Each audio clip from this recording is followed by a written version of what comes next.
কিন্তু সারাটা বছর নামাজ নাই, দেখা যায় না।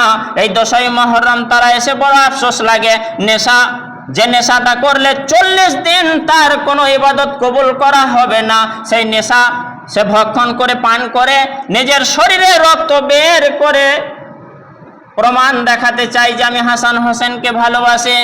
না না না না, ইবাদত আল্লাহ নেবেন না। জিহাদের ময়দানে গিয়েও এক বিন্দু রক্ত সাহাবীদেরকে আল্লাহ রাসূল বের করতে বলেননি। জিহাদ করতে করতে শহীদ হয়েছেন, চলে গেছেন জান্নাতে, সেটা ঠিক আছে, কিন্তু শরীরের এক বিন্দু রক্ত যদি কেউ বের করে ইচ্ছাকৃতভাবে, না জানে সে অবস্থায় মারা গেলে সে আত্মহত্যার শামিল হয়ে যাবে। অতএব সাবধান।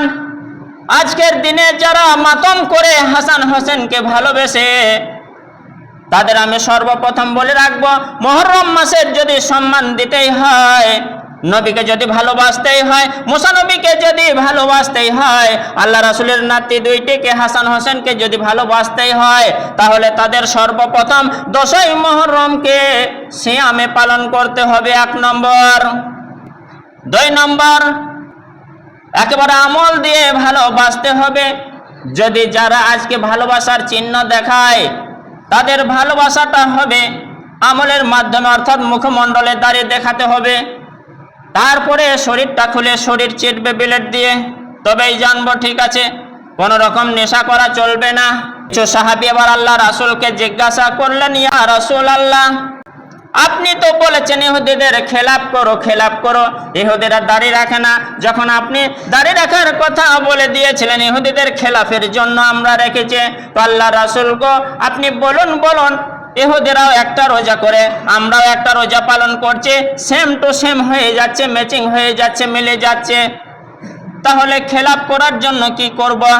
আমার রাসূল করিম সাল্লাল্লাহু আলাইহি ওয়াসাল্লাম বললেন, সামনে বছর যদি আল্লাহ হায়াত দিয়ে থাকেন, 10ই মুহররমের সঙ্গে আর একটা রোজা জুড়ে নেব, অর্থাৎ 9 না পারলে 11, তাহলে 10ম দিনের সঙ্গে 9, 10 বা 10, 11। আল্লাহ রাসূলের কথা হাদিসের বাণী থেকে গেল। 10ই মুহররম পরের বছর আসার আগে চিরকালের জন্য বিদায় নিয়ে আমার রাসূল চলে গেলেন। বলুন ইন্না লিল্লাহ।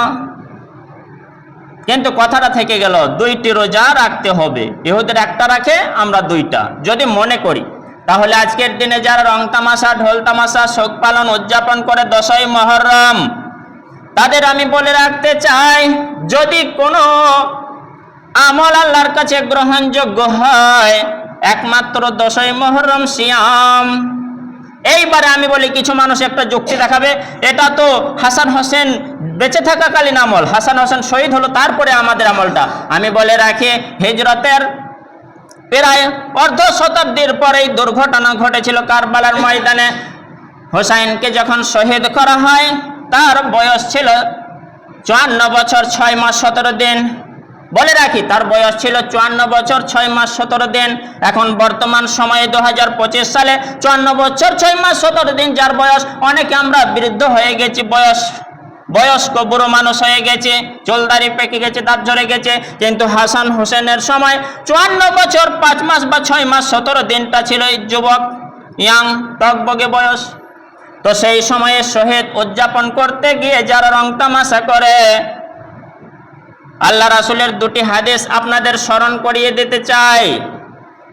মান তাশাব্বাহা বিকওমিন ফাহুয়া মিনহুম, যে যার অনুসরণ করবে হাসরের মাঠে সে তার দলে অন্তর্ভুক্ত হবে। যুক্তি ছোট করে কয়েকটা যুক্তি দিয়ে বলি। 1 নম্বর, যদি কোনো মানুষ শোক পালন করতে চায়, সর্ববিপদ, সব থেকে মানুষের বড় বিপদ মানুষ মারা যাওয়া, তাহলে মানুষ যে মারা যাবে, হয় পুরুষ নাইলে মহিলা, তো যদি কোনো পুরুষ মানুষ মারা যায়, সে তো কারো স্বামী, তো সেই পুরুষ মানুষ মরে গেলে সর্বোচ্চ 4 মাস 10 দিন শোক পালন করতে হবে তার স্ত্রীকে। কয় দিন? 4 মাস 10 দিন। আর যদি কোনো মহিলা মারা যায়, সে তো কারো স্ত্রী 3 দিন শোক পালন করতে হবে। এবার শোকের নিয়মটা বলি। শোক মানে মন খারাপ, ইবাদত ছেড়ে নয়। শোক মানে একেবারে আনন্দ ফুর্তি হাসি খুশি এনজয় করে বেড়াবো তা নয়, পালন করে চলতে হবে। 3 দিন পুরুষ মানুষের জন্য, মহিলাদের জন্য 4 মাস 10 দিন। তাহলে যে হাসান হোসেন শহীদ হওয়া 3 দিন পার হয়ে চলে গেছে, আজ যদি আমাদের তার নামে শোক পালন করতে হয় তাহলে একটা রোল আছে, সেই রোলটা হচ্ছে ঢোল তাবলা বাজিয়ে নয়,